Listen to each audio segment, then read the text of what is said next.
love to introduce our next speakers. We have Yonatan Gher, and he is the Executive Director of Combatants for Peace. Born in New York, Yonatan Gher grew up in Jerusalem and now lives in Jaffa with his husband and two sons. We're going to chat with Yonatan about his amazing personal journey about his work as Executive Director of Combatants for Peace, a Palestinian and Israeli grassroots activist movement working together to end the occupation.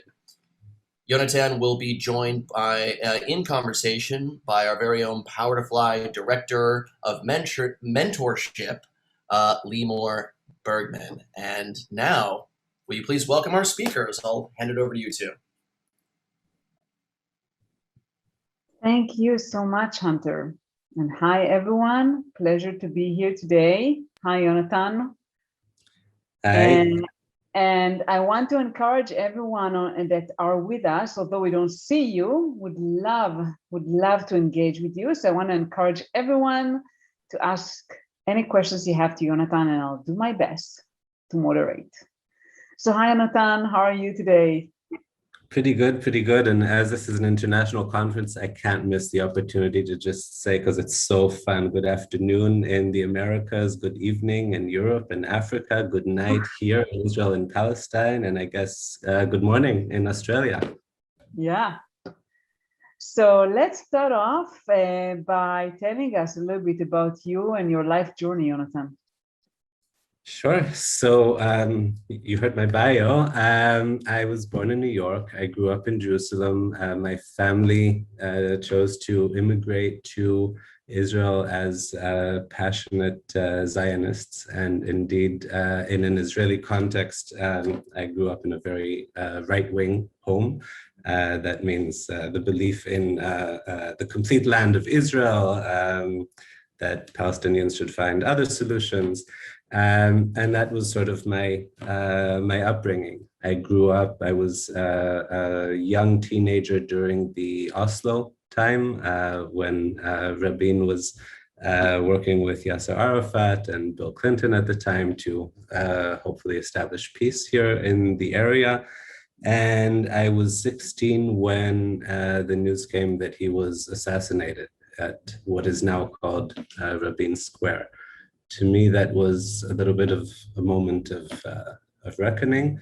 And in that short period from age 16, I sort of reestablished my own worldview, independent of my parents, and realized that I was not where I should have been, where I would expect myself to be.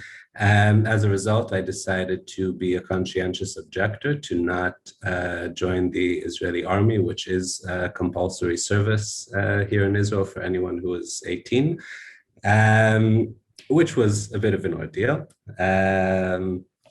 Parents didn't take too well to that. At one point, they said, and mind you, I was still at the closet even to myself at the time, if you were gay, we could understand, that would be a reason, but ideology? So yeah, that was a tough period, but indeed a few years later, I did come out to myself and then to them, and then perhaps maybe things set better. And yeah, so I was not in the army, as most 18-year-olds are, and instead I decided to embark on a different path, one which involves mostly social change.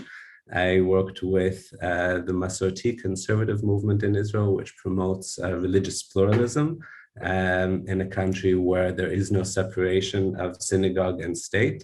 There is a monopoly on all aspects of religious life to Jewish orthodoxy. And so there's no civil marriage in Israel, and other aspects of religious life are controlled by Orthodox Judaism. And so I was involved in promoting a different approach to that. Then I worked for Greenpeace for several years. This is a time where we were talking about climate change, and people were saying, but didn't we finish with the hole in the ozone? So quite an uphill battle there. And we also started a campaign for a nuclear-free Middle East, as indeed nuclear weapons in this part of the world, as we now hear in the context of the Iran deal, are quite explosive. So another, as you can imagine, popular topic here in Israel. I was then the executive director of the Jerusalem Open House for Pride and Tolerance, which is one of Israel's leading LGBT organizations. So it's the Jerusalem Center, which is both a community center as well as an advocacy center towards Israel's government that sits in Jerusalem. And it leads Jerusalem Pride. So I got to do that for a few quite controversial years, where probably one of the key achievements is when a council of rabbis, priests, and Qadis all came together to protest Pride in Jerusalem. And so we played a little bit of a part in bringing the faiths together. And then I felt that perhaps my annoyance to the Israeli public was too niche specific. So I was a director of Amnesty International in Israel for 8 years, getting to work on a wider variety of issues, starting with occupation, the discrimination of Palestinian citizens within Israel, separate to those who live in occupied Palestine. We worked a lot on refugees and asylum seekers. But a human rights organization has a very specific thing to say about wars, which is that there's a Geneva Convention, which means if you have a war, then it comes with certain rules. But that ended with me saying just that, and living in this part of the world, that's not quite enough, because ultimately you can't just have everyone fight fairly. You want to actually have a solution. So that led me to the next part in my journey, which is what I'm doing now. As co-director, we have both a Palestinian and Israeli director of Combatants for Peace, and that's what I've been doing now for the past year. Wow, you have been very busy. Thank you so much for sharing. I wanted to ask you, I mean, seems like from your story, you are swimming against the stream in all aspects, right? I mean, and especially for the community of LGBTQAI+, it is usually like in some aspect of your life, you, I think, chose like pretty much every aspect you can. What kind of advice you would give to people that are in a situation that they feel like they are against the stream, or they are kind of, you know, not, I don't know if to call it normal, it's not a good word, but like they're not like everyone else, they're different. What kind of advice would you give them to cope with that? Well, I would start by saying embrace it, and I would continue by saying that if you choose to fight not just for the particular way in which you are different, but for other people who are different in all kinds of other ways, you will find yourself in a very accepting community of change and solidarity, which is probably the best community for you. Wonderful.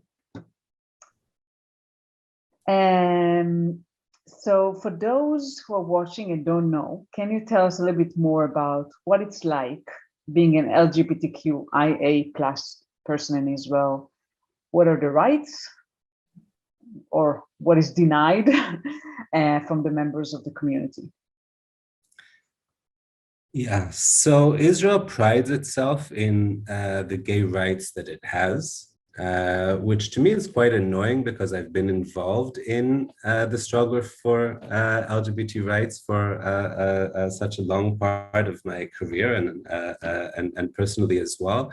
The rights that were achieved were pretty much exclusively achieved through Supreme Court rulings. So people fighting the fight, taking it to court, daring to put themselves, back in times where being out of the closet was far from the norm, and setting precedents. So little to no rights were gained for our community through the legislative, our Knesset, the Israeli parliament. Nevertheless, the courts, just like the cancellation of DOMA a couple years back in the States, have granted us a variety of rights, which I call an outsource of rights. So Israel recognizes same-sex marriage if it happens in another country because it's signed on the Hague Treaty, where countries recognize each other's marriage. And so if someone gets married in another country, they're obligated to recognize it. Ironically, though, that does not cover divorce. If I wanted to get divorced today, which I hope I don't, my husband and I cannot get divorced in Israel because there's a monopoly for the religious establishment on divorce. So it's kind of like a Catholic marriage of sorts. On other aspects, so Israel does not allow same-sex couples to undergo surrogacy in Israel, but it allows them to do so abroad. And so that's how my partner and I became parents to 2 children. We would have preferred to adopt, but that as well is a right only granted in practice just to straight couples in Israel. As far as transgender rights, that has made some decent progress over the last few years. And so we have social medicine. And so within that, people undergoing transition after what is a process that needs to improve, that is not welcoming enough as it should be, but nonetheless, surgery is provided to people. Israel does condition surgery for registration purposes in the correct gender.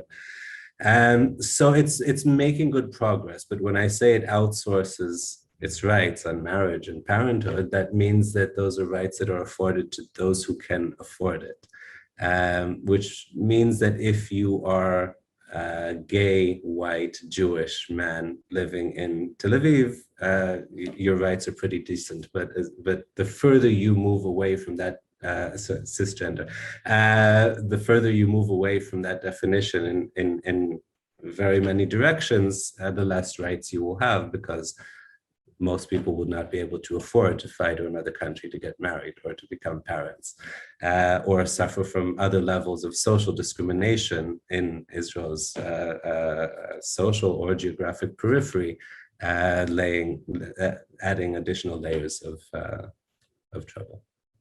Yeah, thank you. Have being gay affected your professional life? Have you encountered any homophobia at work, and how did you address it? So one story that comes to mind, when I was interviewing for my job in Greenpeace as a media director and spokesperson, I got the job despite the fact that on my CV there was LGBT activism throughout. And afterwards, over beers, a few weeks later, after I got the job, one of the people interviewing my boss said, "So we saw your CV and we saw that that you're gay. We decided we'll interview you." Enlightened as they were, but that we would hire you based on how gay you seem. So because you're representing the organization, you can't appear to be too gay. So if you don't appear to be too gay, then it's okay. So they hired me. So that was perhaps early on in my career one prime example of homophobia I encountered. And my approach is don't get mad, get even. So within 6 months, I was promoted to his job. He was fired. And ever since, it has been a much more LGBT-friendly organization here in Israel. So I encourage anyone who encounters such behavior, get back and create change. Absolutely, and that's great that you were able to replace this person. But what happens to if someone is stuck in a lot of times in the workplace, we face challenging situations. What kind of advice would you give to someone who is getting some comments that are misplaced from people? And what should they do about it, and what's the best strategy? To the extent that dialogue is possible, I think that's always the best approach to begin with. It's important to find allies who understand that the particular situation that you were in is unacceptable and are willing to stand by you as you progress to take the issue further. Always speak out. Hopefully that is in an environment and in a country, because this is an international panel, so obviously different situations and in many different parts of the world, but to the extent that you have a legal system that will stand behind you, stand up for your rights, it's important for you when you look back at what you did in that uncomfortable situation, and it'll pave the way for generations to come. So it's part of the change that we're all making together, is standing up for our own rights and for each other's rights. That's for sure, absolutely. And but the challenge is that I think not everyone feels comfortable with being the one who stands for others. I mean, obviously, I mean, the benefit is clear, but it's hard to be the one that is fighting. Are there any advice you can give to people to find their allies, you know, maybe in the workplace or someplace else, who can really, maybe they can do the fight for them, or, you know, kind of create a support group? In the time I was in the leadership of an LGBT organization, we were tightly knit in many international networks. So I got to meet amazing organizations and activists all around the world, from Centerlink, that brings together all the LGBT community centers throughout North America. And I think now they've gone international as well, to organizations like PowerToFly that focuses on the workplace. Yeah. Google it, find it. There's organizations near you. When I was growing up, when I was a teenager in Jerusalem, and still not admitting to myself that gay was a word that could be applied to me, there was not yet an organization in Jerusalem, and I felt like I was the only, those who saw Little Britain will identify with the term only gay in the village. But you're definitely not. There's a community out there of LGBT people who will stand up for each other. So it's always good to talk. It's always good to get advice. Absolutely. And now it's much easier than it used to be. Everyone, the world is open basically, right? Because we are all online and you can get to people all over the world, not just in the community you're at. Let's talk about I don't know if I can pronounce it properly, but Combatants for Peace. Can you share a little bit about that and your mission? Sure. Combatants for Peace was founded in 2005 when a large group of Israelis who were serving in the Israeli army decided that they are no longer willing to serve in the occupied territories. They're willing to serve in other parts of Israel in protecting Israel. They were not willing to take part in the occupation. And so they signed a public letter saying, declaring their refusal, which made quite a big splash because several of them were very senior officers in the military. Shortly after that, they were contacted by a group of Palestinians who were all former prisoners. So each of them was involved in different aspects of armed resistance to occupation, and were caught and sat in prison for many years. And each of them has a slightly different story, but it pretty much goes that in prison they read Gandhi. They read a lot about nonviolent protest. They read Mandela, and they were inspired to try that path and to work in nonviolent ways to end the occupation and to bring about peace. And so they contacted that group of Israelis, and there was a first meeting where people, for the first time, sat together in one room, people who in the past were sometimes in the very same location at the same time, involved in active combat against each other, and talked. And an organization was founded where the idea is that Israelis and Palestinians will be working together, protesting together, taking acts of civil disobedience together. in protest of the occupation and in promoting dialogue and understanding on both sides. So when you grow up in Israel, the idea of Palestinian is vilified. There's a rhetoric. There's a derogatory term called Arab work, which is meant to mean something that was not done well. The media is constantly focusing on acts of violence and teaching us that that is what the Palestinians are learning in their schools, is to hate us and to try and kill us. This is the narrative that Israelis are being taught. And you never get to meet actual Palestinians from the occupied territories and have an actual conversation. And so having a first encounter, which is something that LGBT organizations also use quite often in working in schools and other places. Yes, I got to do that too. When you go and speak to a classroom, for example, as an out LGBT person, and for several, it's the first opportunity to get to talk to someone and ask all the questions and, you know, see that this is a person and not an idea standing in front of you. So we try to apply a similar method in having Israelis meet a Palestinian for the first time, Palestinians meeting an Israeli for the first time, because all Palestinians know about an Israeli is the guy with the gun standing in the street threatening them. He's not there to protect them. And so to get to actually talk to each other as human beings and then in solidarity work together to promote lasting change, that's what we do.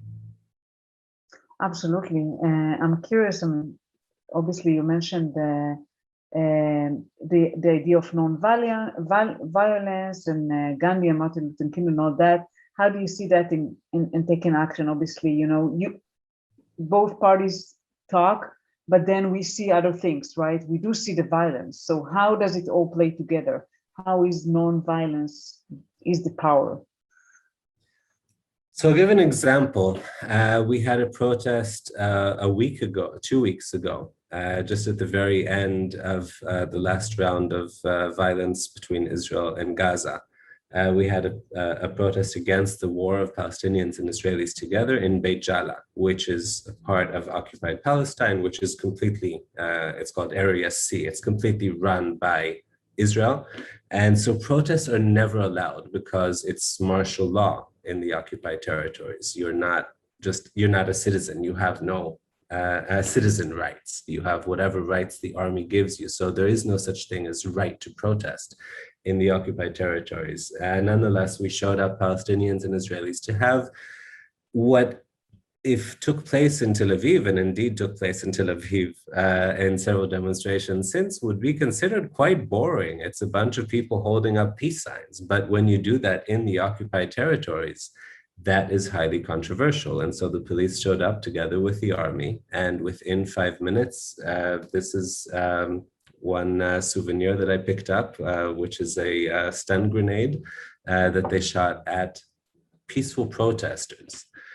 Now, the world is used to seeing very different pictures from this part of the world. Usually it's people throwing rocks from one side and shooting on the other side. Mm-hmm. Those are the pictures that, you know, when people think the Israeli-Palestinian conflict, that's the picture from CNN that comes into mind. When you see the army standing in front of peaceful protesters who are holding peace signs, I think that tells a much more profound story of the extent of change that needs to happen in this part of the world in order to create peace. Mm-hmm. How does being gay play in the cause that you work for?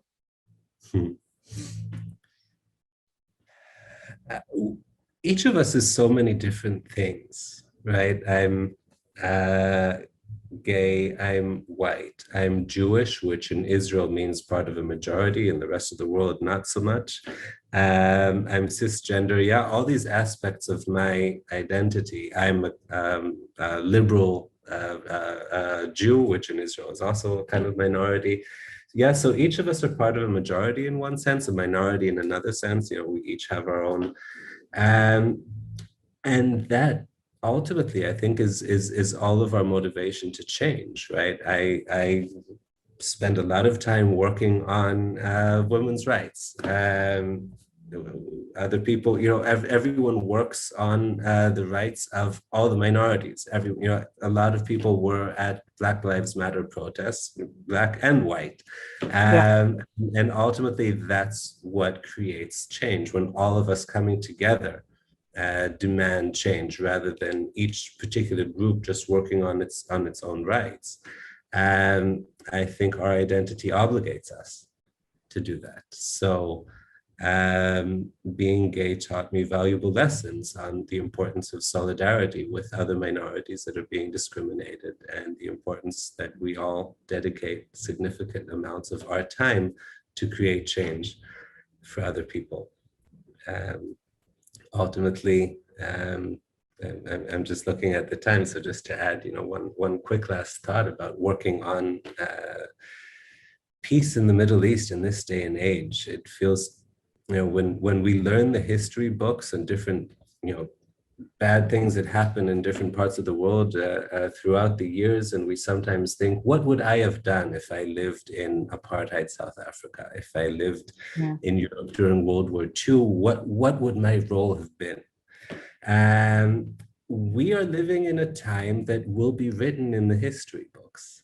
We're living in a time that we will get to tell our grandchildren what we did when this happened, when 54 years of occupation was marked.